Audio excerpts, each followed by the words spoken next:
Welcome back to Hannity. So, did James Comey show a blatant bias towards the Trump administration? After all, Comey did admit that he didn't take notes on his conversations with President Obama. Plus, the FBI, well, didn't put Hillary Clinton under oath. Joining us with reaction, former Obama economic advisor Austin Goolsbee, and still with us from CircaNews.com, Sarah Carter. All right, to my good friend Austin, glad to have you. Here's a question. Do you agree that Hillary Clinton putting top-secret information and special access program information on a server in a mom-and-pop shop bathroom in a closet that we have a 99.9% certainty ended up in the hands of 5 foreign intelligence agencies, would you say by definition that's mishandling of classified material? That's not a characterization of what happened that the intelligence community agrees with. If that were what had happened, then yes, I would say that was a mishandling. Sarah, is that what happened? Because apparently Austin doesn't read the newspapers. I completely disagree with you, Austin, on this. Look, there was a lot of concern among U.S. federal law enforcement personnel, FBI personnel, that were investigating Hillary Clinton's server and multiple servers. And the concern was that there was classified information on there, and she knew that this information was classified, even though she claimed she didn't understand what she was sending or what she was looking at certain points during their interview with her. I can tell you this because I've interviewed numerous people connected to this investigation. And not only that, because McCabe brought it up, the acting deputy director of the FBI brought this up in his testimony and said there were people that were angry. In fact, I was told some FBI agents actually threw sandwiches at the television when Comey made that announcement. People were angry, and I don't think the American public understands that. But Sarah, so what are you guys saying? Sarah, wait a minute. How is that relevant to this? Austin, you're a smart guy. It is a fact. Even Comey himself admitted that it was in a server in a mom-and-pop shop, and that is not. If you can't see that's mishandling of classified material, then we can't get to second base.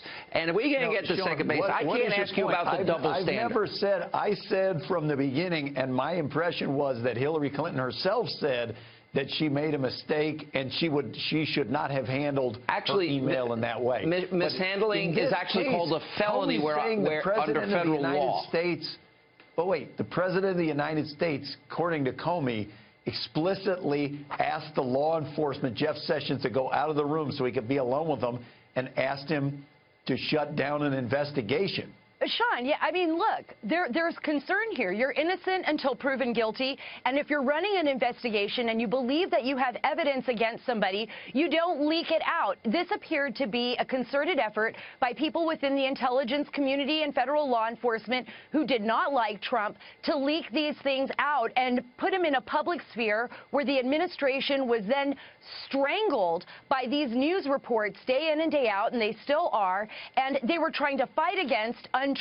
But how can you prove it? Because the people who have the classified information could not speak out publicly and correct the record because everybody was talking anonymously. And by the way, and Comey exonerated Hillary, even stepped on the role of the Attorney General at the time, which is something he shouldn't have done.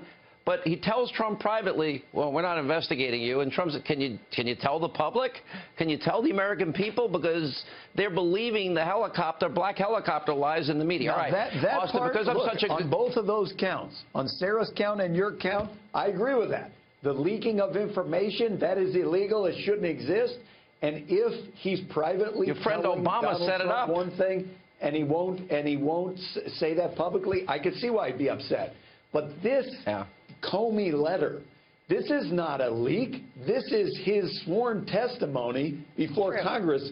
He's saying the president asked him to shut down an investigation. This is one man's version of events. That's a problem. That's all I'm saying. He said, and go ahead, Sarah. I don't think he's saying that he asked him to shut down the investigation on Russia. If you read it carefully, he was talking about Mike Flynn. It was about Flynn. Yeah, it was about Mike Flynn. And I think there was a concern there. And, you know, I can't speak for the president. I don't know what he was thinking. I don't know what Director Comey was thinking at that time.